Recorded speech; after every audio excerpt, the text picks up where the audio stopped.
What is going on? We are live on a Tuesday morning here on A to Z Sports. Jack Gentry alongside Zach Bingham, and we've got a lot to talk about. The Titans rookie minicamp came over the weekend, and we are just trickling through topics throughout the course of the week. We are live, and we cannot wait to get you guys' opinion. We're going to talk a little bit about the defense today. Yesterday was more about Music City Malik and Traylon Burks.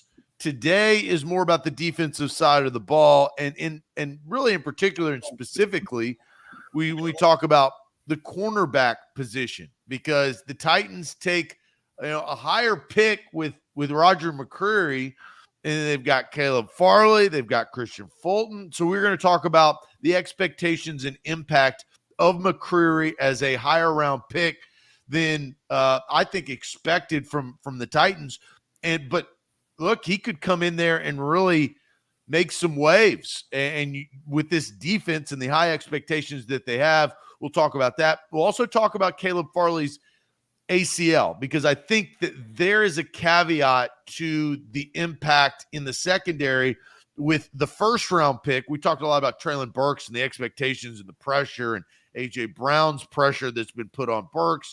What about Caleb Farley? He's a first round pick too, and he had been riddled with injury. I had said my piece, and we'll say my piece a little bit later on in the show regarding that. And then we've got sports trivia. Jack, I don't know, I've played sports trivia with you maybe once before. We gotta put our big boy pants on and get this thing done, because they go all the way back to throwback questions and baseball in the 30s. And so we got to do our part so the chat can do their part and do good. So sports trivia on tap. Jack, I'll let you kind of dive into what the fine folks need to do at home. Yeah, absolutely excited for that. I'm hoping for some NBA trivia. I think me and you can knock that out of the park. While you guys are filing in, hey, we're going to talk more rookies today. Roger McCreary is on the list. Titans' new cornerback taken in the second round. So if you're watching on Facebook, make sure you share the show to your timeline, to Titans groups, to your friends' timelines.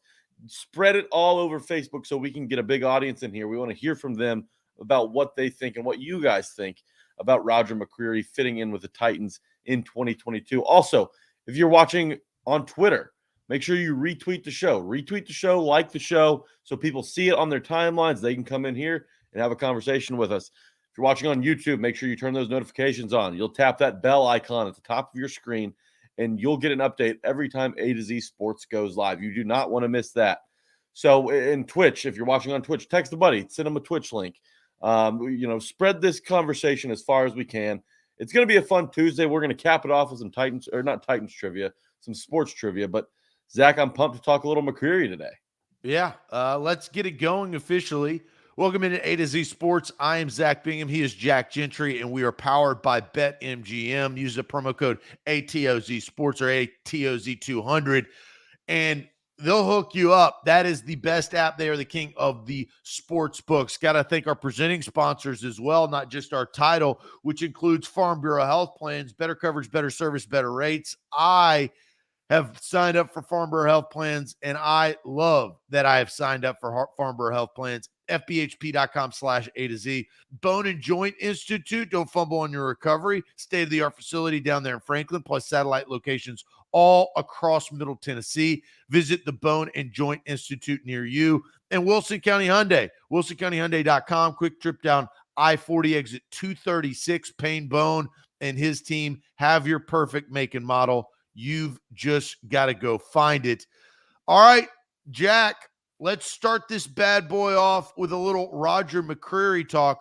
Now, this is interesting, right? So pick 35 comes around in the second round on day 2. I was in Vegas for the draft, and I remember where I was when the pick was announced, and all of a sudden they announce cornerback out of Auburn, Roger McCreary. Let's just dive into what did you think about the pick, and then we'll talk about the impact. We've got a little video courtesy of Ben Arthur on Roger McCreary And look, I got to say, he's got some good hands in this video that we will play. But what was your initial reaction when the Titans drafted a cornerback? There was talk of quarterback, there was talk of all tight end. I mean, so many different positions were on the board because it was early in day 2. What did you think? Well, my initial reaction was kind of, shocked.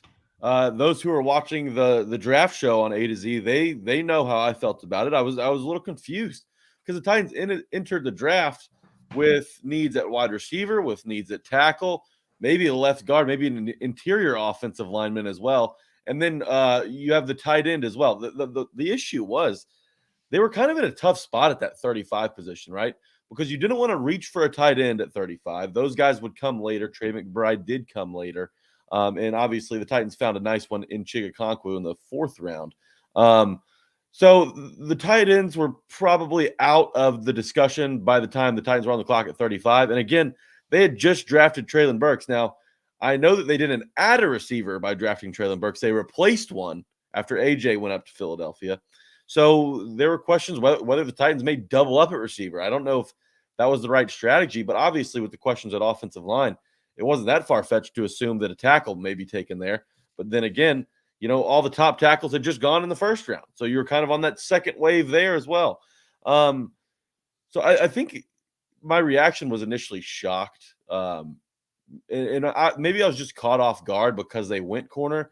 But, after looking at it, and this is what I said on the draft show, you're not allowed to be upset with the Titans drafting a corner at that spot if you were in the same camp to draft an offensive lineman, because the need at corner is essentially the same need at offensive tackle. The question marks are there on both sides. You've got Radens at right tackle. You've got Farley, who's played in just 3 games, taking just 60 snaps on the defensive side of the ball. So you don't really know what you have in either of those guys. So if you wanted an offensive lineman and not a corner, I don't think that that's right, because you can't have one without the other, knowing that neither of those 2 guys, Farley and Radens, have really shown anything at the NFL level so far. Yeah, and all of those guys from last year's draft class, as the years go by, your expectations are raised, right? You start to really think, okay, you kind of get somewhat of a pass. Now, some get bigger passes than other for your rookie year, right? Of if you don't perform, or if you have an injury, or you don't get opportunity, okay, well, what can you do in year 2?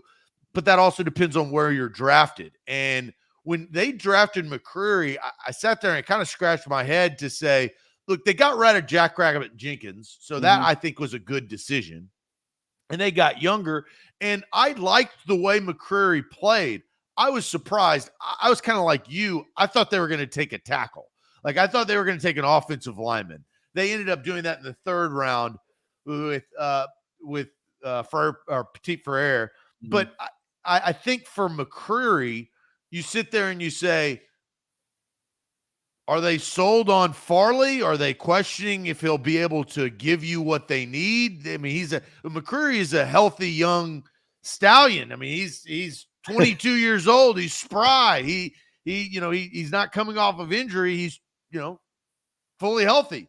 Yeah. I kind of, that was what I was reading between the tea leaves. Is this indicative of what they think Caleb Farley can be earlier in the season because of his ACL? And we'll talk that a little bit later. But one of the main things, and this is actually funny because as we knew we were going to do this show, I started doing a little bit of research, and I sat there and I said, who is Roger McCreary? And I found out about one thing that I did not know. Jack, did you know in his personal life, McCreary's pregame meal is 2 plates of baked beans and 8 packets of sugar? I had written that down. I was going to bring it up today. I saw a story about it yesterday. How insane is that? I mean, if that doesn't speak to a dog mentality, I don't know what does. Baked beans and sugar before a game. What a savage pregame meal to have. I mean, if the guy I'm playing against is shoving baked beans down his throat before the game, I'm in for a long day at the Well, office. I don't think it's the baked beans. I think it's the 8 packets of sugar on top of the baked beans. Baked beans are sweet. If you get brown sugar baked beans by Bush's Baked Beans, roll that incredible bean footage. I mean, 8 packets of sugar. This guy, are those PEDs? Are you on a sugar high? You're jacked up. You bring that segment back. But I don't know whether that's a red flag or a good thing. Yeah, no, absolutely. I mean, what it could happen. I mean, we talk about guys struggling to stay on the field. Roger McCreary, by eating baked beans and 8 packets of sugar before every game, I mean, he may miss a drive, every other game just because of what comes with the baked beans and what comes with the sugar. I'm talking about inside of you. So, yeah, that's a wild pregame meal. I'm surprised that a nutritionist hasn't kind of stepped in McCreary's way and said, "Hey, how about instead of 8 packets of sugar, let's just do like maybe some salt and pepper, maybe a little hot sauce." Maybe not 8 packets of Splenda or whatever the hell he's dumping on those baked beans. Yeah, I don't know how you do it. Well, so let's get into our question and our conversation because McCreary comes in there and I think that he can make an immediate impact. To what degree, we're about to find out our opinions, but I think drafting in the second round, you have to expect him to come in there and at least get the opportunity. I mean, he's going to get on the field. Jackrabbit Jenkins played a lot last year. And look, he was bad at times, but he was okay at times. I will say that. I mean, we've seen worse cornerbacks in Titans history like Bleedy Ray Wilson and Cody Sensaslaw back in the day. I don't think they're dealing with those type of guys. I think McCreary can go, and it's a nice complementary piece to what Farley is going to bring, whether you know what that is or not. And then obviously Christian Fulton. Christian Fulton out of LSU, the draft pick from a couple of years ago. That was, I think, he has proven his value and his worth. Let's talk about Fulton real quick. What have you thought about what Christian Fulton has been able to do in his short time as a Titan? Well, last year was a pleasant surprise, wasn't it? I know he missed some time. He got put on the IR kind of in that first quarter of the season, missed 4 games last year, and only played 6 the season before. So that, there is some stuff. Now, it's not necessarily to the level of Farley, where you've seen him just 3 games and he's got all this injury history. I think Fulton's injury history is less severe than Farley's, obviously, but I liked what I saw of him. I mean, a second-year guy who's going up against the other team's number 1 for a good portion of the season. And what the Titans didn't really do last year was let Fulton move from side to side, right? They wouldn't let him really shadow one certain guy. They kind of kept him on that right side, let him hold that down while Jackrabbit had the left side of the defense when you're facing the quarterback. But what I'm expecting to see this year is them letting Farley have a little bit more responsibility, Fulton have a little bit more responsibility. When, we talk about them playing the AFC West, when Juju Smith-Schuster, when Mike Williams comes to town, when Devontae Adams comes to town, I would like to see Fulton kind of shadowing those dudes. I want to see Fulton locking those guys up throughout the game. And isn't that why they drafted Caleb Farley, though? Well, yeah, but I mean, at the same time, I think it's time to maybe temper our expectations when it comes to Farley. You know what you have in Fulton. Like you mentioned, you got to see it last year. He got to go up against top competition, and he held his own. I mean, the Jamar Chase screen pass was the biggest blemish of the season, but I mean, I thought Fulton did a fine job throughout the course of the regular season. I just want to see him have the freedom in that Titans secondary to kind of move and follow dudes that could really hurt the Titans defense. Because look, Caleb Farley, while he was drafted in the first round, while he's a freak of nature and fast as all get out, it takes these dudes, and Farley's not a rookie, but in terms of game experience, he is a rookie. I mean, I don't want Farley to line up against, Stephon Diggs in the second week of the season. That's a bad situation to put him in. I mean, that's a nightmare situation to put Farley in. You still don't really know where he's at, what he's got. Fulton's a known commodity, man. You got to put that guy up against the other team's best. Best on best. I think Fulton holds his own. All right, we're going to see some video on Roger McCreary from rookie minicamp, but first, and ask you guys a question on the impact from the second round pick, 35th overall, too. That's top of the second round. I mean, that's I mean, you are inches away from being a first-round pick. You're not going to get the fifth-year option, and you're not going to get the money that a first-round pick gets. But we are going to dive deeper into that. But first, I am going to tell you guys about Wilson County Hyundai. Wilson County Hyundai is the place to go for you guys to get your perfect make and model, whether it's the Palisade, the full-size SUV, or the Ioniq, which is battery-powered. It doesn't need fuel because gas is so high. If you do have to have a gas-powered car, get the Sonata that I own. It is very fuel efficient. Whether it's the Tucson or the Santa Fe, they've got you covered. Wilson County Hyundai, Payne Bone, family-owned and operated by his family, and Payne's a great guy. We've done business with him for several years. He will hook you up with a great deal. That's WilsonCountyHyundai.com. Yes, another great deal is if you download the BetMGM app, do this after the show ends. If you're a sports bettor and you don't have it, you're already doing it wrong, but you can fix that. Download the BetMGM app, use promo code A to Z 200, ATOZ 200, put a $10 money line wager on the single NBA game going on tonight. You've got the Celtics, you've got the Heat in the Eastern Conference Finals, so you put $10 on the money line for either of those teams, and when one three-pointer is made in that ball game, that $10 turns into $200. Oh, by the way, you could still win that money line bet. So this is $10 turning into $200 when one team hits a three-pointer in that game. Doesn't have to be the team you bet on even. It could be the other team. But when 1-3 is hit in that game, your $10 money line wager turns into $200 with promo code ATOZ200. A to Z 200, $10 money line wager turns into $200 when one three-pointer is made in tonight's Eastern Conference Finals. All right, let's get to Roger McCreary, second-round pick out of Auburn. He has some, I think, tenacity to him. He's 6 foot too, so he's not one of those smaller guys. I mean, you're 6 foot, you're a corner, you're going up against bigger wide receivers, especially in the SEC. Let's take a look at this video from Ben Arthur, the Tennessean, that I saw on Twitter.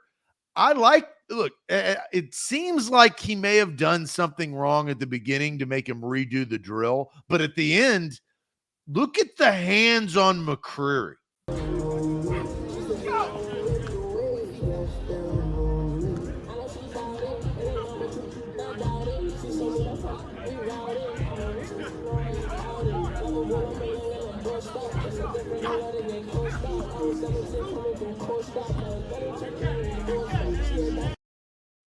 That was a little quick swipe right there. Yeah. That's one of those you jumped in front of the wide receiver. He was waiting for it to come to his body, and then all of a sudden, McCreary snags it. And that thing was coming in hot, too. Yeah, that was impressive. He's got good hands. Look, he was drafted for his ball skills. I mean, this dude in college was tested often by high-level quarterbacks and having to play against high-level wide receivers. I mean, we talk about Treylon Burks. He had to play against Treylon Burks. When Malik Willis was at Auburn, he got to be, in practice, he went up against Malik Willis at Auburn and Jarrett Stidham. So, the competition he's faced is as high as it gets. And, I mean, the guy, he's able to break up passes. We talk about the ability to, get your hands on the football. We saw Trevon Diggs in his rookie season just kind of take the league by storm when it came to interceptions. Now, his coverage wasn't as great consistently, but he's able to get his hands on the football. You get your hands on the football, anything can happen. Roger McCreary in college at Auburn in 2021 led the Power 5 in pass breakups. 13 pass breakups in 2021. Led the Power 5. You know who number 2 was? Theo Jackson.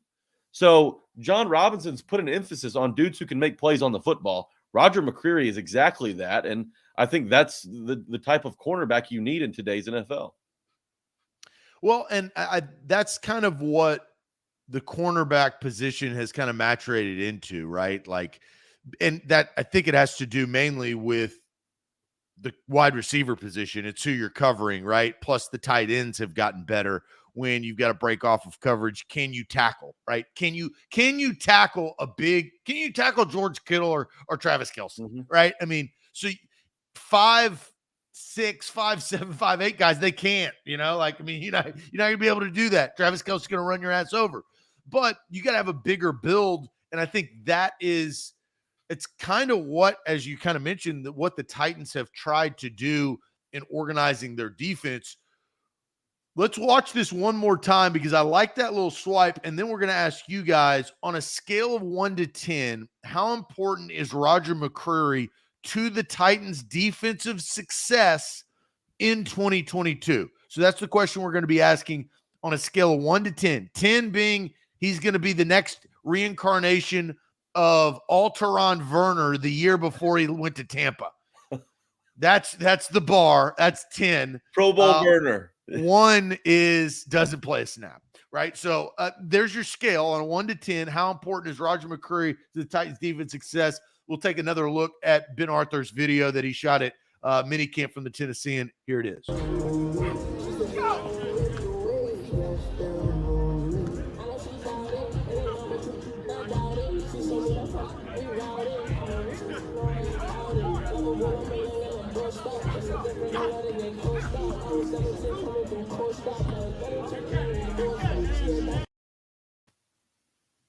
So there you go.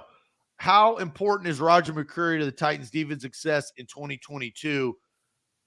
Let's go to the comments section and see what we have here. If you'll look, we got a lot of numbers rolling in, and I think that they're higher than maybe I expected. I mean, second round pick, it's definitely going to make some waves. Brandon says 7. Marquis says 7. Billy Jones 6.5. Donald says 7. So right now we're averaging 669. I'll go ahead and say. Will Nice. Dawson says 6. Jake 6. Marvin 7. Guy 5. And Demetrius says Caleb Farley is injury prone, and Elijah Molden can't cover receivers who have speed and precision route running.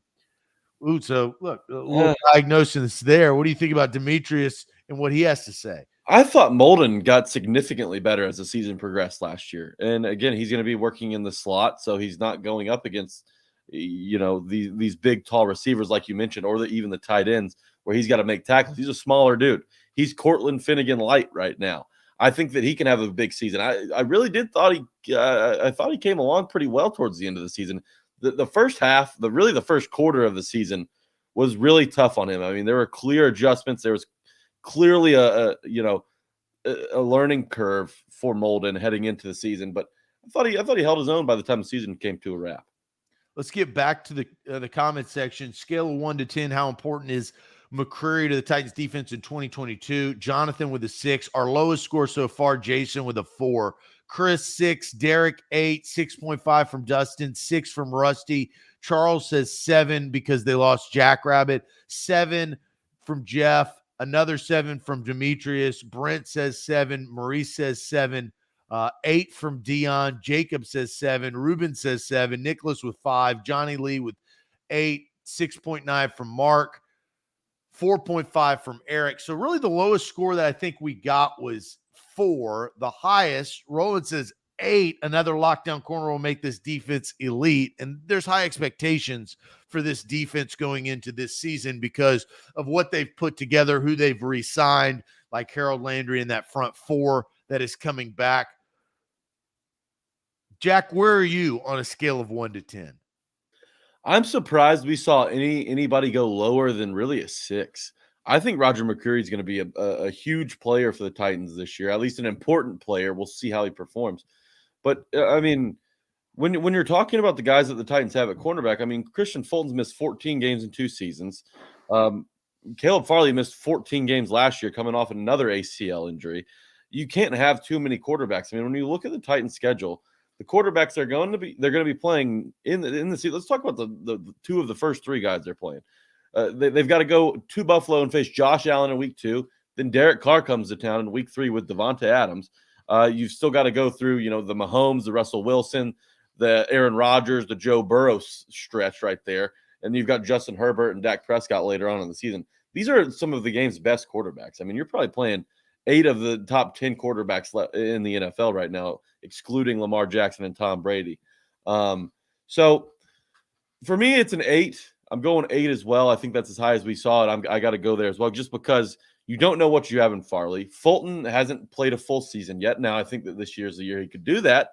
You never can predict injuries, though. The Titans have not had great injury luck in years past. But when you have these teams and you have these quarterbacks coming into town, this isn't a 2 cornerback league anymore, right? You got to have more than 2 solid cornerbacks. I mean, the offenses You really are got to all, have 4. you've got to have 4. And let's go through the depth real quick, because they obviously have Fulton, they have Farley, they add McCreary, but the next few guys, you've got Elijah Molden, Buster Screen, who I thought was effective in limited snaps last year, Chris Jackson, a 7th-round pick, who really was thrust into a bigger role than he probably should have been playing, but because of injuries, the 7th-rounder had to step up, and he did at times last year, but there were some times where it was clear that Chris Jackson probably doesn't need to be playing 60, 70% of the defensive snaps, and I think everybody will agree with that. And then you have Greg Maben, you kind of brought off the street in tough COVID times, but you obviously you need McCreary to be effective. Again, I'm not even sold that Farley wins the job for week 1. I think McCreary can come in and compete. We talk about, Pro Football Focus, and I know those ratings over there seem a bit ambiguous at times. It's kind of hard to fathom how they come up with some of this stuff. But since PFF has been around, Roger McCreary's Roger McCreary's career was the 2nd highest graded career in PFF history in the SEC amongst cornerbacks. The only one that was in front of him was Patrick Surtain II, who's up in Denver after being a 1st-round pick. So the dude excelled in college. I think he's on track to have a big season as a rookie and in a really important role for the Titans. And also, we talk about, I liked how he interviewed at rookie OTAs. I thought he interviewed really well. He seems like a sponge. After playing in Derek Mason's defense, and I know Middle Tennessee and Derek Mason, they probably don't have a great relationship right now after how he left Vandy and kind of how the team turned the last couple of seasons he was there. But as a defensive coordinator, he's one of college football's best. He really is. And I think that having him in college for McCreary was, an advantage compared to some of the other guys coming out of, Elijah Molden coming out of Washington. Even Caleb Farley coming out of VT. Derek Mason is as good as it gets when it comes to defensive minds in college. So I do think McCreary will be a sponge. I think that he'll learn to play inside and outside. He's not slow. He ran a 4.5 40 at the combine. So that's fine. He handles it. He handles himself well in deep ball situations. I think he was targeted 18 times, 20 or more yards down the field last year, and allowed just 2 catches. I mean, just 2 catches on deep balls last year. So McCreary's going to have a big role. And these guys that are coming into Tennessee and the Titans are going out to face, they've got big arms. They will test the Titans secondary deep down the field. McCreary's going to be a big part of really just kind of holding the wall in that Titans secondary and allowing the front 4 and the front 7 really to do their thing and get to the quarterback. So, and I think it all comes down to what Rooney says, Farley better do something, right? I mean, that is the key, and we'll get to Farley here shortly in a conversation. Caleb Farley is the key catalyst to all this. He's a 1st-round pick. So why did you go ahead and draft Roger McCreary? Well, I think you drafted him because you cut Jack Rabbit Jenkins. And Jack Rabbit was overpaid last year and would have been overpaid this year if you hadn't cut him. So that was the right decision by the Titans. That made a lot of sense. And then they replaced that, with a higher round pick. Now, they just flipped it. We knew going into the draft, what did they need? Well, the A.J. Brown situation was what it was, but they needed a wide receiver. We knew that. They needed an offensive lineman. We knew that. And they needed a tight end. We knew that. But the other position on that list was corner. Like we had said that, secondary depth. I like this pick. I really do, because I question Caleb Farley pick. And I've questioned a couple of picks. I loved the A.J. Brown pick. I questioned the Caleb Farley pick, but I'll admit I questioned the Jeffrey Simmons pick because of his past. He's proved everybody and all of his critics wrong with what he has done on the field, and, kind of helped himself from the incident, dating back, in high school. He's grown up, right, in that sense. And so I was wrong there. I like Roger McCreary, though. I think the impact is probably closer to a 6 than a 7, 8, or 9. It's definitely not a 10, but I think it's closer to a 6.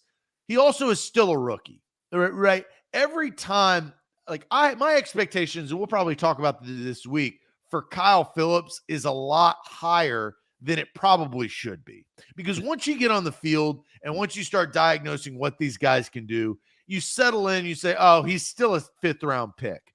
He's still a rookie. Roger McCreary is still a rookie. Whatever you want to say about Caleb Farley, he still went through practices last year. He still played in a game, right? He still was working and went through training camp to get healthy. He still was coached by professionals. He was still able to, live his life as a professional. That's also a grow up phase from a kid. Roger McCreary is 22 years old. So still a rookie. Christian Fulton, though, I mean, Jack, here's best case scenario. Christian Fulton was a 2nd-round pick, correct? Yes.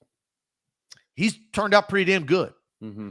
And he probably could have been a 1st-round pick if he didn't have the issues, the drug testing issues. I believe he got suspended at LSU, right? Right. And so, but he fell and the Titans got value for him. So he's turned out pretty damn good for a 2nd-round pick. If Caleb Farley turns out pretty damn good for a 1st-round pick and Roger McCreary turns out like Christian Fulton, I mean, this secondary is no joke, right?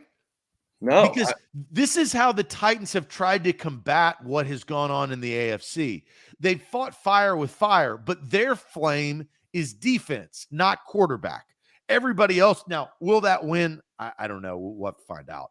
But they at least sat with or stuck with Tannehill and said, we're going to concentrate on defense. So my answer is 6 because I think that Caleb Farley has a lot to prove. And I think that the Titans will give him the opportunity to prove himself, right? It won't be McCreary stealing his reps.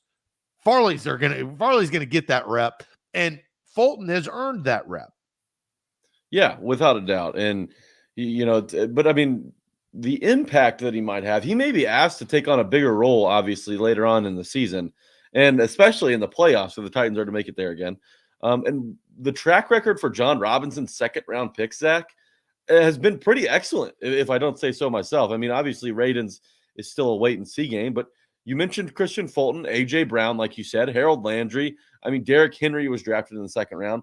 These are all big-time 2nd-round hits in the draft by J-Rob. So, McCreary, and when you take a guy in the 2nd round, you don't take him to put him on the sideline and let him watch, right? Unless it's maybe a backup quarterback or a Malik Willis situation later on in the 3rd. But McCreary's not going to be there to sit and watch Farley all season. That man's going to be getting some time, right? We'll see where Farley is at heading into the season. Obviously, those ACLs are never easy to come back from. We saw that last year with a couple guys, Dupree and Lewan. And it's especially difficult in the secondary when, your ability to cut on a dime and move and kind of shadow these dudes, these elite speed guys in the NFL. It makes it a little tougher. But, yeah, for me, it's an 8, man. I mean, one of these guys, look, injuries are guaranteed in football, right? There's no doubt about it that there will be injuries in the Titans secondary next year. There will be injuries on the Titans defense. There's going to be some injuries on the Titans offense. I mean, at different points in the season, McCreary will be asked to do a whole lot more than what he's going to be asked to do week 1 with a healthy Farley, assuming that Farley will be healthy. Still a long way to go this offseason. And with him, I don't think you can count on that really with his track record and his injury history. But McCreary is going to be a big player for this Titans defense, not just this year, but for years to come, especially if Farley can't do it. We talk about a break glass in case of emergency. I think that Roger McCreary was the FBHP pick of the draft for the Titans. He's an insurance policy, right? Because, I mean, if Farley doesn't work out this year, Robinson has not been afraid to cut ties with dudes who, don't meet his expectations early on in their time with the Titans, whether it's Isaiah Wilson, whether it's Kevin Dodd, whether, he moves on from these guys pretty quickly if he knows that they can't contribute. So McCreary could be asked to do a whole lot more than what we're expecting right now. I'm going 8 on the scale of, how his impact really is going to affect the Titans' success on defense next year. All right, A to Z Sports. It looks like Facebook has been a little bit wonky. I don't know why. All of a sudden we've gone down to like 2 viewers on Facebook, and the comments saying that, Facebook never called. Facebook viewers can't see comments, so we apologize for that. That's not on us. That's on Zuckerberg. So head on over to our YouTube page and subscribe there. That's the easiest way as a backup. That's why we try to broadcast, and we do broadcast on multiple platforms. So hopefully you're on YouTube. We will tweet out that link. I'll go ahead and tweet out that another link as we talk about Caleb Farley and the expectations we have for him heading into 2022. We talked about impact for McCreary, expectations for Farley. But first, you talked about that Farm Bureau health plan.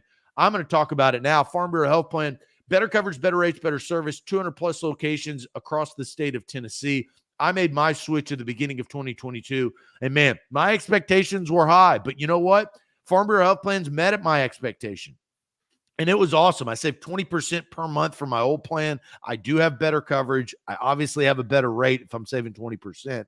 And I have better service. I've actually talked to people. I've emailed with people. They're real. They're not fake. You know, with my other plan, it wasn't good. I'll just say it was not as good as it needed to be. And I needed to take a real hard look in the mirror. And I did. Once I called Farm Bureau Health Plans, they helped me out. That's fbhp.com/ATOZ. Go online today. Quick health assessment. After that, you get a quote. And all of a sudden, you're sitting there saving money with better coverage. fbhp.com/A-to-Z. We've got some action on the hardwood tonight. Eastern Conference Finals, Boston Celtics and Miami Heat. Whatever side you're going to take doesn't really matter here. With promo code A2Z200, ATOZ200 on the BetMGM app or BetMGM website, you'll place a $10 money line bet on either of those teams. Whichever team you think comes out on top between the Celtics and the Heat, put $10 on the money line and turn that $10 into $200 when a single three-pointer is made in that ball game. $10 turns into $200 when one team hits a three-pointer in that game. Doesn't even have to be the team you bet on. Put $10 on either the Celtics or the Heat. That $10 turns into $200 with code ATOZ200 when one single three-pointer is made tonight in the Eastern Conference Finals. 10 to 200 with code A2Z200. A2Z Sports. Let's talk about Caleb Farley real quick, because Farley comes off a lot of injuries, let's just say. He dropped in the first round because of that. But first-round cornerback in 2021, rough rookie season.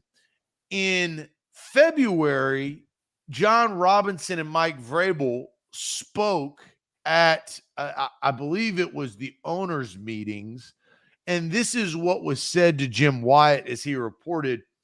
Vrabel says on Farley, quote, "He looks like he's been rehabbing hard and doing what he's been asked to do. I like his consistency. He looks good and certainly looks stronger when I see him in the training room," end quote. That was from Vrabel. Robinson, this is what he said at the owner meetings on Caleb Farley, quote, "He has really worked hard. He's been in there a lot working, rehabbing, changing his body. He's a taller corner and has added some mass to his upper body. He's done a nice job," end quote. So, positive things there. But at the end of the day, you look at Caleb Farley and what he's been through, it's been a lot. He's had an ACL tear in 2017, had a back surgery and a back injury in 2019, didn't play college football in 2020 due to COVID concerns, quote unquote, underwent another back procedure in March, then tore his ACL in October. It's been a rough go for Farley. I mean, just what that, I mean, the toll. Yeah, on do you want to just let that sink in, Jack? Of all the things, torn ACL, back surgery, COVID, back surgery, ACL. We talk about, physical toughness and how important that is in the NFL. Mental toughness is equally as important. And going through all of those, I mean, it's really tough to stay on top of your game mentally, I'd imagine.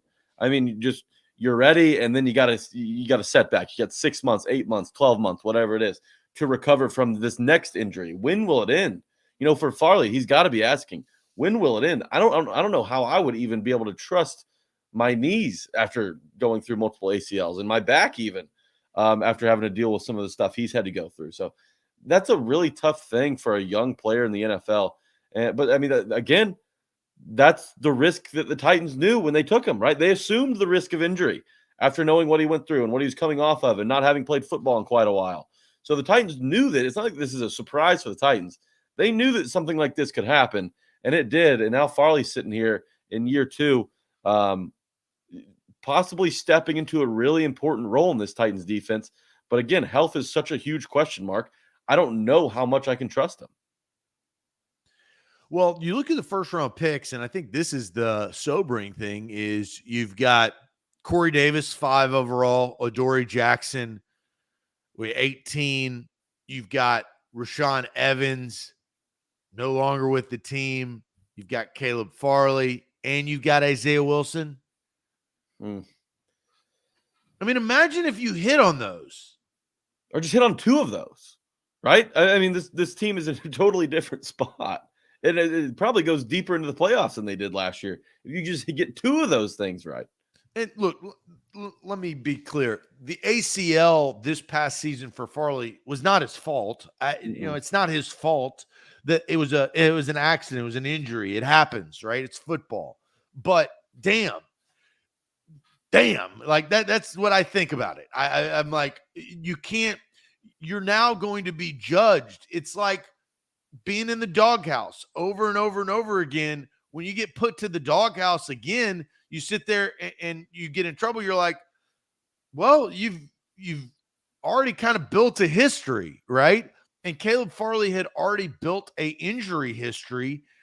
And I was skeptical because of his back of them drafting him.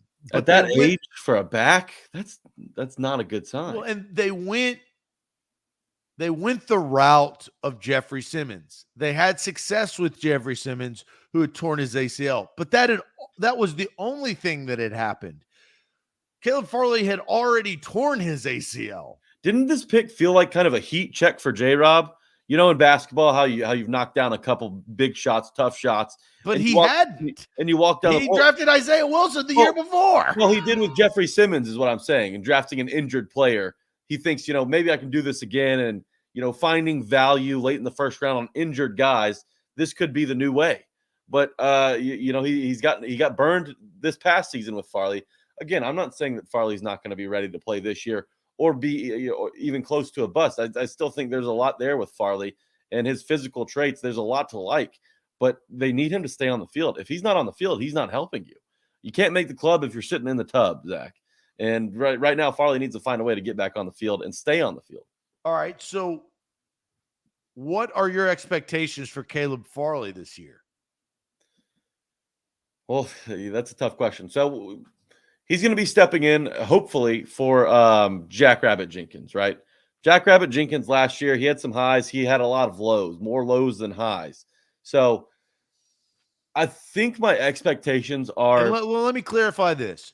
Caleb Farley tore his ACL against Buffalo on the Monday night game in October. It was October 18th. So that kind of tells you the timeline of where he will be at the start of the season. You get into that 10-month marker, but you also play corner. And there's a lot of cutting. There's a lot of turning. You're harder on your knees. It's a position that is like that. You're not running. And, I think the unique part about the cornerback position coming off of an ACL is it's not like a wide receiver who does have to cut, but knows where he's going to cut. Cornerbacks don't know. They are guarding, unless you're playing zone, but you're either guarding an area or a man. And when you're guarding a man, you don't know where that man's going to go.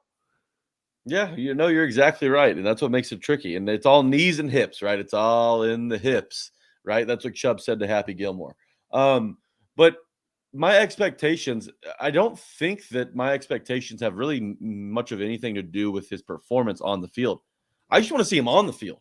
I want to see him on the field for a majority of the regular season next year. My expectations are 14 games out of Caleb Farley. 14 games and playing at a level close to Jackrabbit Jenkins. Look, you mentioned it's hard for rookies, it's especially at the DB position, right? Playing corner in the NFL is not an easy gig. So, and it's going to take some time. We saw it happen with Elijah Molden last year, and obviously Farley was drafted above him.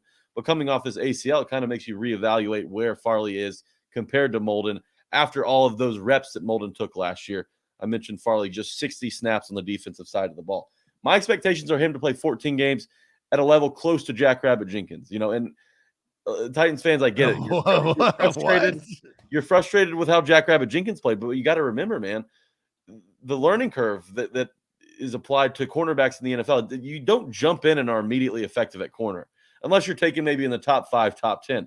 Farley wasn't that. He could have gone there, but these injury troubles have kind of set him back and caused him to fall to the Titans in the first round last season. So my expectations are 14 games and just a competent level of play, right? You don't have to lead the league in interceptions. Hell, you don't even have to lead the Titans in interceptions. I just want to see you on the field contributing and, kind of keeping those guys that we mentioned earlier, Buster Screen, Chris Jackson, Greg Maben, those guys off the field. You want the more talented dudes on the field, right? Your best players help you win games. Caleb Farley is one of the best players in the Titans secondary. He needs to be on the field and helping the Titans win games. So give me 14 games out of Farley next year. So here's where I'm at. My expectations, these are my expectations because that's what we're talking about. I agree with Hot Doobie. Hot Doobie on YouTube. Hot Doobie says, I'm somewhere between above average play and great play. Great play? Huh. Yeah. Those are my expectations. He's a first-round pick.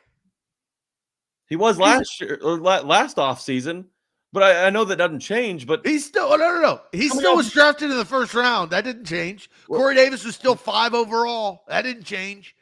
Hot Doobie's correct. You're getting the love of the show. Hot Doobie. Smoke him if you got him.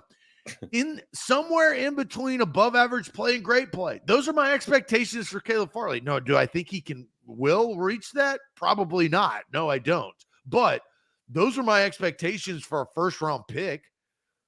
Yeah, you don't get grace, bro. You don't get no grace for you. He's a first round pick just as much as he is a guy coming off an ACL surgery, right? I mean, what were our expectations for Bud Dupree last year? I mean, obviously pretty high, but you always in that conversation, you said Buddy's coming off an ACL injury. So players coming off ACL injuries, I think you have to temper expectations a little bit. I just want to see the guy on the field for the first part of the season, right? I want to see the guy on the field contributing, breaking up passes, whatever it may be. But I'm not expecting a Pro Bowl or fringe Pro Bowl level of play out of him. That's what I'm expecting from Christian Fulton. I think Christian Fulton could be a Pro Bowl player this next season. But Farley's just got to be able to hold the wall, right? You ever watch Game of Thrones? Hold the wall. He's just got to hold the wall on that other side. Don't get picked on. Be good enough to not be picked on the entire game. I think he can do that. So those are my expectations for him. That ACL is the real deal, man. You're coming off an ACL. You're not going to be he's no Adrian Peterson, right? He's not going to win the MVP, the comeback player of the year coming off that ACL. He's just got to be decent enough to not get picked on and not be, an absolute liability at the cornerback position. I still think above average play, great play. Above average to great play. He's a first round pick. He also is wearing a single digit. Their pressure comes with that. You want 3, pal. You got to start playing like that. Not many people get those single digits as rookies. My expectations are just a bit lower. Patrick Surtain, the second or third, like junior, whoever's in Denver. I don't know if he's Patrick Surtain. I know that's his dad, so he's junior, right? Patrick Surtain Jr. or the third. This is Patrick Surtain the second. So not junior. He's just the second. I believe so. Well, he's got a single-digit number, and he played like it last year in Denver. I'm with Bobby Dingman here, old Robert. You're just setting yourself up to be disappointed. Well, he's a first-round pick.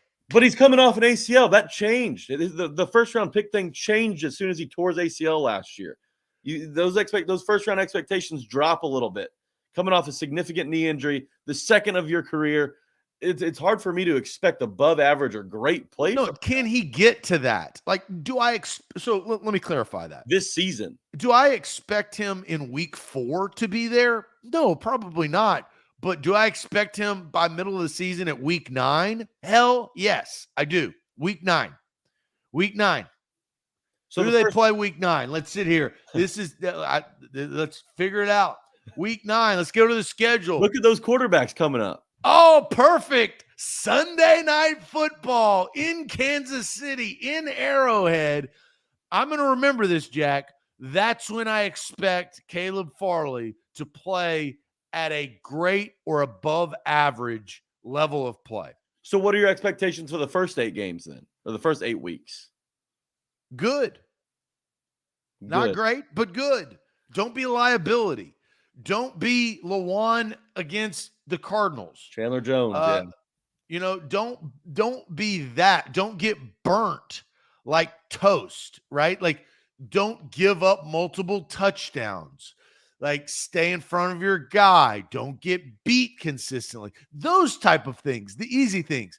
Do I expect pick sixes, forced fumbles, open field tackles that create chaos? No, but damn sure by week 9 I do.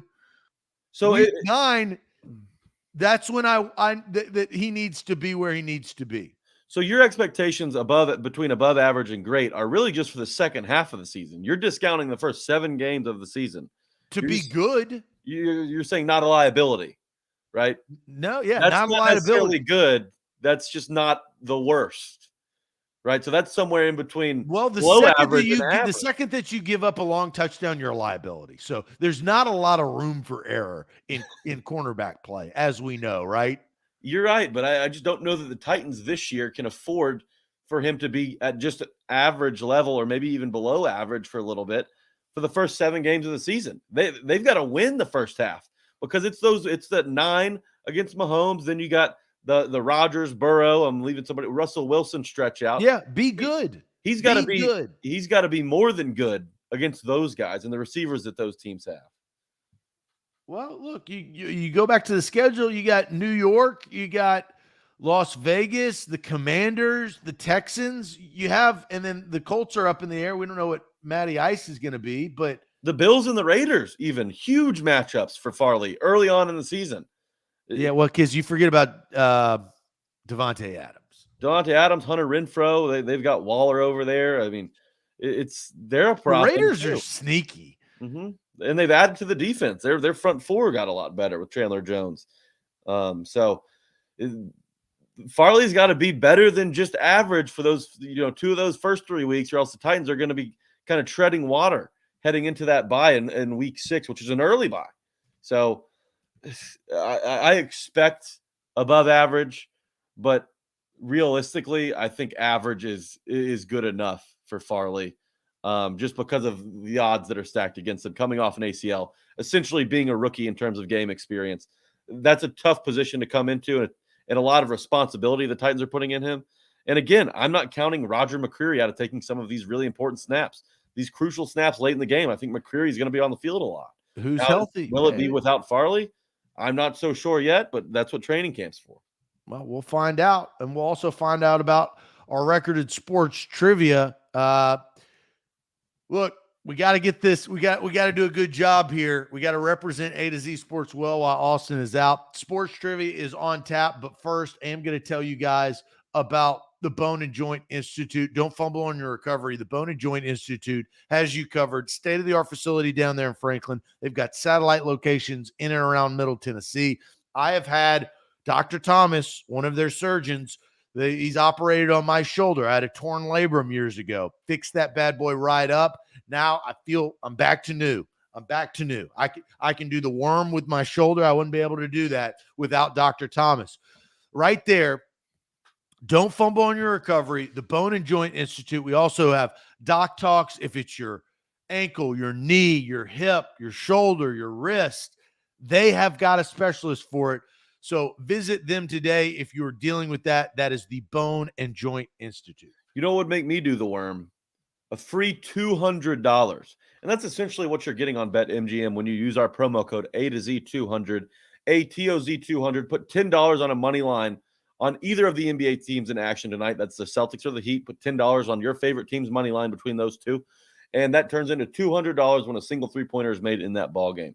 $10 turns into $200 with a single three-pointer made in that contest with code ATOZ200. Don't forget, you got to put that $10 wager on one team's money line, and it immediately turns into $200 as soon as the first three-pointer is made. It's free. It's easy. Use code ATOZ200. All right, let's get to it.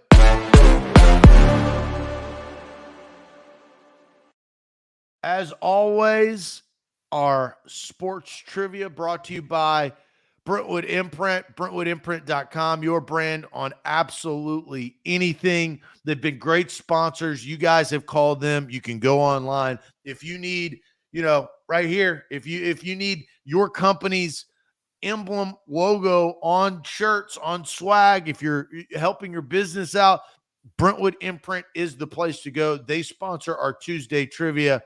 All right, Jack, let's start this bad boy off. Are you ready? You wanted an NBA question, didn't you? That's kind of. I feel like me and you could. That's our wheelhouse a little bit, right? We're big. Well, We're pretty big NBA guys. I'm going to give you your NBA question. Who won the NBA MVP the year Wilt Chamberlain averaged, listen to this, 50.4 points and 22.9 rebounds per game? Who won the NBA MVP the year Wilt, the Stilt, averaged 50 and 22 per game? Man, how did Wilt not win it? That's implying that Wilt essentially didn't win it after dropping 50 and 22, right? It's got to be either Oscar Robertson or Bill Russell. I mean, that's kind of where Bill Russell could have won it because he played for the Celtics and won a bunch of championships. Elk's here. I'm thinking Elk's may be onto something. Jerry West's another option in that era. But Oscar Robertson, yeah, the walking triple-double, the more effective Russell Westbrook. That's a safe bet. Bill Russell was dominant. I mean, what was it, 11 NBA titles that he won? So I'm leaning the big O here. Let's go to the chat. You want to see some of these guys' answers? What is the chat saying? Yeah, you got to help me on the chat as I look at the. Oscar Robertson says run left. We've got Bill Russell, I think, from Derek R. Elk said Jerry West, like I mentioned. Nick Ewing says Bill Russell or Oscar. Big O Shannon says Billy Jones says Oscar. Jabu says Bill Russell. Titans Kyle agrees Bill Russell. Charles Reese, Big O. Oh, here we go. Paulie D, love you blue, says Dr. J, Julius Irving, maybe. I think he came a little after, didn't he? So I'll repeat the question one more time, and then we got to answer. Who won the NBA MVP the year Wilt Chamberlain averaged 50.4 points per game and 22.9 rebounds per game? I think we've kind of narrowed it to it's either Bill or Big O, right? Bill Russell or Oscar Robertson. Yeah. Man, I'm leaning Oscar Robertson here. Titans Kyle says, I'm pretty confident in Russell. You want to lock? But then we've got Oscar. Go Oscar. I'm pretty confident in Oscar. Not that confident, but I just have a good feeling. All right, you want to lock it in? Let's lock in Oscar Robertson. No, was it Russell? Wilt Chamberlain's numbers were otherworldly, but lost the MVP race to Bill Russell. I'm sorry, chat. I'm sorry, Titans Kyle. I'm sorry, Bill Russell supporters in the chat. Oh, gosh. That one's on me. All right, bad start. Next question. Why was Roger Maris never intentionally walked the year he hit 61 home runs? Mickey Mantle batted behind him. Pitchers didn't think he was that good. Intentional walks were illegal, or nobody had thought of it yet. It's either got to be Mickey Mantle batted behind him or intentional walks were illegal. I feel like it would be intentional walks is illegal because, I mean, why was Roger Maris never intentionally walked the year he hit 61 home runs? Just because a great hitter's behind you doesn't mean you can't be intentionally walked. Say it's a tie game, bottom 9, 2 outs. You've got Maris up to bat, right? You put him on base. You put him on first at every base for Mickey Mantle. I don't care who's behind you. You've got to walk that guy.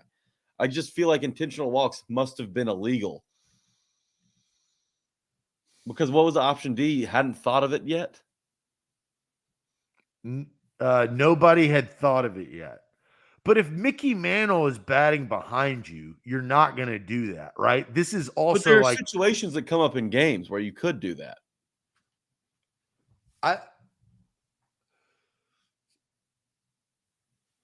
But Mickey Mantle was like feared. I mean, he was the right.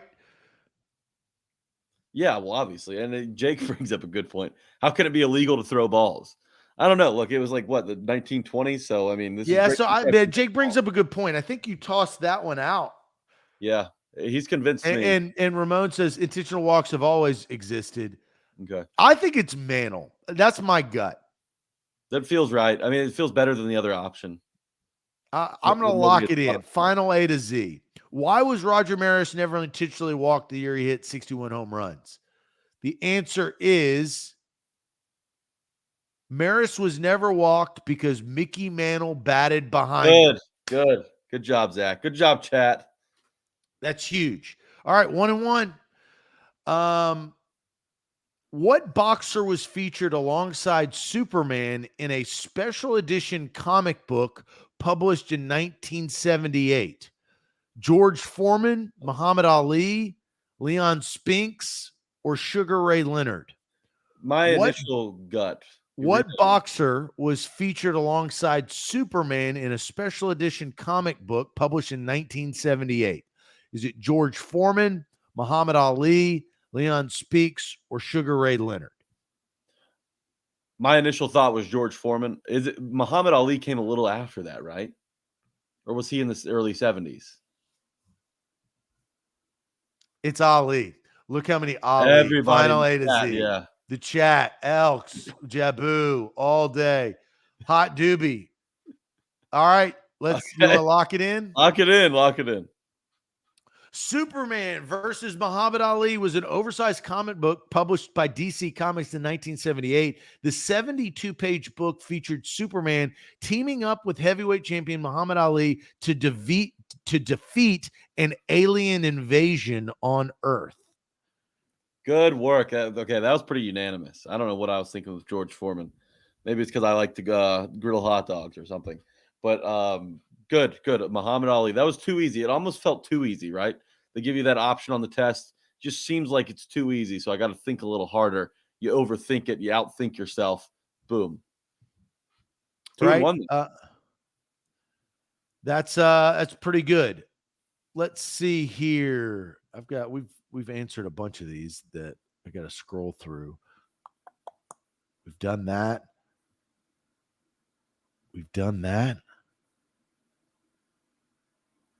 Here we go. All right, next question. What PGA Tour golfer was suspended for using deer antler spray? What PGA Tour golfer was suspended for using deer antler spray? So deer antler spray, isn't that like a performance enhancer? Yeah, because Ray Lewis sprayed it on his elbow before the 2012 Super Bowl versus the Ravens, or versus the 49ers, excuse me.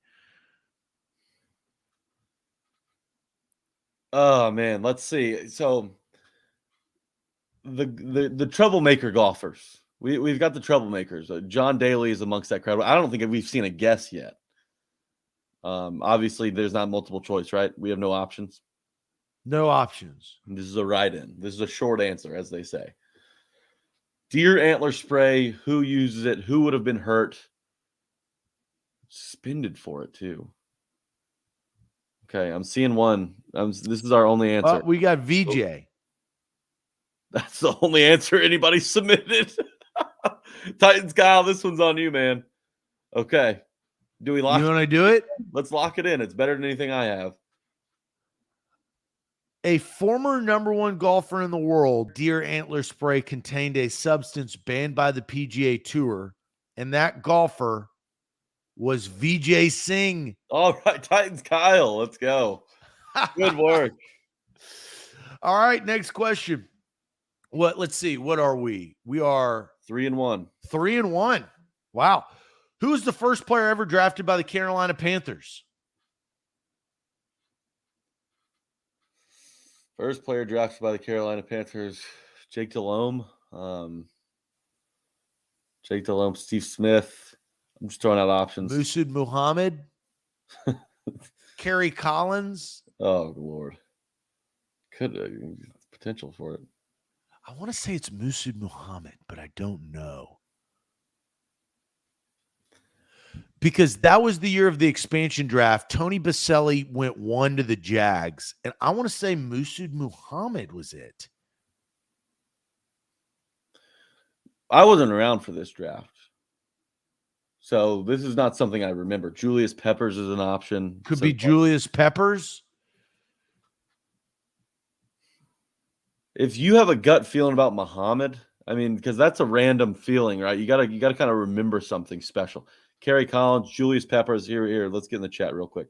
Kerry Collins, but see, my only thing is Musa Muhammad wouldn't be drafted that high. It's not Jake Delhomme because Kerry Collins played before Jake Delhomme.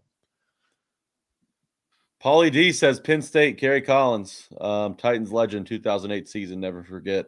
I say, I think it overrides Muhammad. Let's go Kerry Collins. What do you think? Tim Biakabatuka? I like that name too, but he wasn't drafted that high. You want to lock it in? Lock in Kerry Collins. Penn State quarterback Kerry Collins was drafted by the Carolina Panthers, 5th overall pick in the 1995 NFL draft, first choice by the franchise. All right. Chat's on fire today. Good work. Kerry Collins, man. What year was that again? 1985. Wow. What NFL quarterback kicked a 91-yard punt? Michael Vick, Robert Griffin III, Roger Staubach, or Randall Cunningham? We're 4-1. Did Staubach used to punt for the Cowboys as well as play quarterback? That would make sense. I don't remember Michael Vick doing that. No. I don't really remember RG3 doing that. RG3 definitely never did that. So it's between Roger Staubach and Randall Cunningham. Ooh, chat's pretty convinced on Cunningham early on. Yeah, Cunningham, I want to say he did punt the ball. Like I'm not saying consistently, but he was an all-around athlete. Yeah, I could see him booming one with the wind behind him. There was a Cowboys quarterback who punted and played quarterback. So Shannon says definitely Randall. It looks like it's Cunningham. Yeah, that's the overwhelming majority. All right, you want to lock it in? Let's lock it in. Lucas says he saw it against the Giants. Let's see if he's right. In 1989, Randall Cunningham, who had been all-conference quarterback and punter while at UNLV, unleashed a 91-yard punt against the New York Football Giants. Spot on, Lucas. Good job, guys. The longest in Eagles history and the 4th longest ever. Had 20 punts during his career, average of 44.7 punts per yard, or yards per punt. I mean, what a cannon, right? Not only could he throw it deep, but he could punt it 91 yards. That's incredible. All right, NBA. We're going to end our sports trivia before we get to regular trivia on an NBA question. We are what? We are 5-1. 5-1. What player was drafted first overall in the 2016 NBA draft? What player was drafted first overall in the 2016 NBA draft? Should we just run it back from the top of? My gut says it was Ben Simmons, but I know he's number one, but it's the year. Could be Ben Simmons. I think Lonzo wasn't number one, was he? Because Lonzo wears number 2. I feel like he was drafted number 2. Who was drafted in front of Lonzo? Brandon Ingram. Where was Brandon Ingram? No, Brandon Ingram was drafted by the Lakers. He was top 3, but he wasn't 1. Yeah. It's got to be Simmons. Let's go Simmons then. Okay, because we've got Titans Kyle saying Simmons. Titans Kyle's been in Fuego. Nick Ewing says Simmons or Fultz. Billy Jones says Simmons. So we've got a few Simmons in the chat. Zion definitely was not in 2016. Zion's much younger than that. Anthony Bennett, a forgotten bust by the T-Wolves. You remember Anthony Bennett going number 1 overall? That could be a wild card answer. Charles Reese, I like where your head's at. I grew up a T-Wolves fan, so I remember these scars last forever on me. I think it's Simmons. All right, let's go Simmons. We're getting more Simmons. Gator Hater says Simmons. Let's lock in Ben Simmons. A versatile forward, I wouldn't call him versatile, from Melbourne, Ben Simmons played 1 season of college basketball at LSU, named consensus first-team All-American. Simmons was selected number 1 overall in the 2016 draft by the 76ers, becoming the 3rd Melbourne-born player being number 1 overall. in 11 years. Ben Simmons, not versatile. Definitely not versatile. And you're right. They're saying Anthony Bennett was drafted by the Cavs. That's right. He did end up playing for the T-Wolves for a short period of time.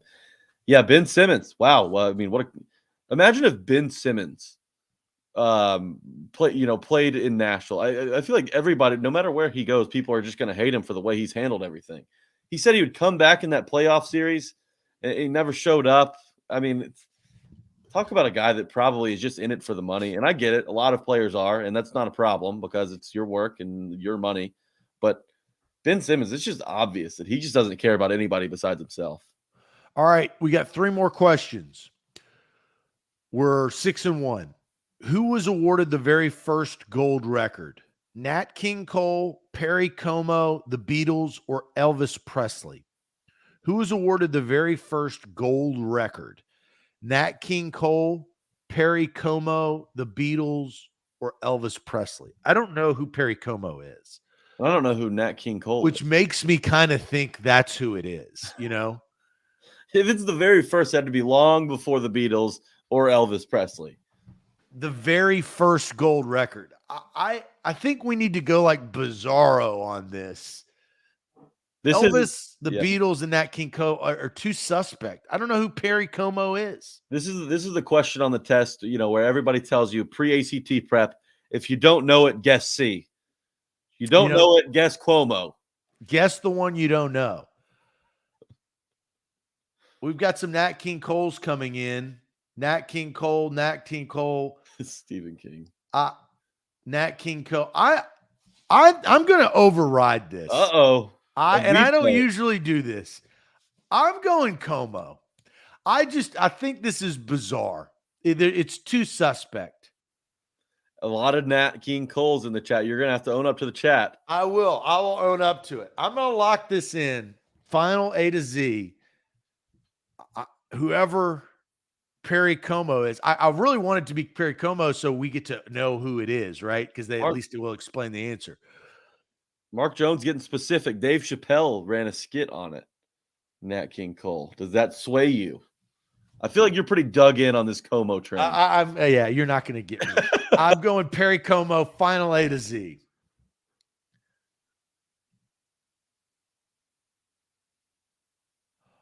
Although there were earlier publicity stunts involving records sprayed with gold lacquer, the actual award recognized today as a gold record was first awarded in 1958 for his recording of Catch a Falling Star by Perry Como. I knew the first word, how you were reading it. You got it right. I could tell it in your face. Good work, though. That's big time. Yeah. That was a risk right there. Mm-hmm. Wow. That was a big time guess. Okay, we are 7-1. Damn, we're 7-1, Jack. This is train keeps rolling. I mean, we're doing really good. How much pressure do the strings in the grand piano exert on the frame? 30 tons, 30 pounds, 300 pounds, or 3 tons? This is another guess. How much pressure do the strings in a grand piano exert on the frame? 30 tons, 3 tons, 30 pounds, or 300 pounds? Are there any pianists in the chat today? Do we have any pianists here? This is going to be an absolute guess. Total guess. I don't know anything about piano. Come on, we've got to have one piano expert in the chat. 3 tons? I feel like even if you know about pianos, you don't know this question. Lucas, okay, here's a couple. Gator Hater says 300. Lucas says 300. Elk says 30 pounds. 300 says Jabu. We're getting 3, so that's 300s. Bork, you better text her quick because we don't have all that much time. We can't, no texting. There's no texting. The only one that you can ask if somebody is in the room. So if your 5-year-old daughter is in the room, you could ask her. If she knows, then I'm with Robert. Tons seems excessive. I think 300 pounds is probably the most popular. Yeah, let's lock in 300. A to Z final answer.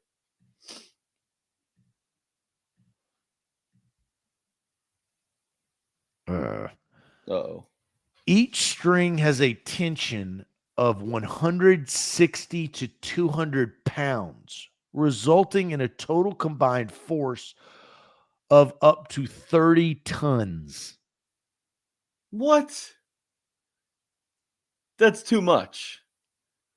All right, look, if that's one we miss, that's okay. I'm fine with missing that one. All right, we are 7-2. Final question. We're doing music, baby. Last music. We got a music question. What is the oldest surviving musical instrument? What is the oldest surviving musical instrument? All right, there's 4 choices. Okay. Flute, trumpet, drum, or lyre. Lyre. I don't know what a lyre is. Drum seems the simplest, right? All you need is your hand and something to bang on. That does make sense. What is the oldest surviving musical instrument? Flute, trumpet, drum, or lyre? But lyre may be our pericomo. Lyre could be our pair. Alex Doherty said lyre. Where'd he go? There he is. It's the lyre. He's pretty confident. This feels like something that Alex would know, by the way. Yes, it is. I trust Alex. Alex is good at this. I think that's our answer. We're 7-2. We get to 8-2. That's huge. That's like the best we've done. I trust Alex Doherty with this question. Lyre is just why. Number one, why is it in there? All right, you want me to lock it in? Let's do Lyre. A to Z final answer. Oh no! Oh, was it drum? It had to have been drum. Oh no! No! Estimated to be about 43,000 to 82,000 years old, Dr. Ivan Turk of Slovenia Academy of Science, the oldest known musical instrument, is made of an old cave bear femur segment with 4 holes. The ancient bone flute. Bone flute. The ancient bone flute. Of course it's the bone flute. Oh, man. Oz flute. Flute was not on my radar here. The bone flute. Give me a break. A cave bear femur segment. So okay. It's just a leg bone in a bear, a femur bone in a bear with holes in it. That doesn't surprise me. Cave people are crazy. I could see that. 7-3, man, we were so good. I mean, 7-3 is good, but that is pain. We missed the playoffs, Jake. You're right about that. And look, I'll take some responsibility here. You know, I've got to take some accountability. I went Oscar Robertson on the first question when Russell was the answer in the chat. I'll take some accountability. You can put this one on me. All right, 7-3. All right, guys, great show. Thank you for interacting with us on this Tuesday. We will be back bright and early tomorrow morning on a Wednesday. Don't forget the Tighten Up podcast. Don't forget the A to Z Sports Podcast Network, wherever you get your audio podcasts. We got you locked there. We will see you tomorrow. Adios.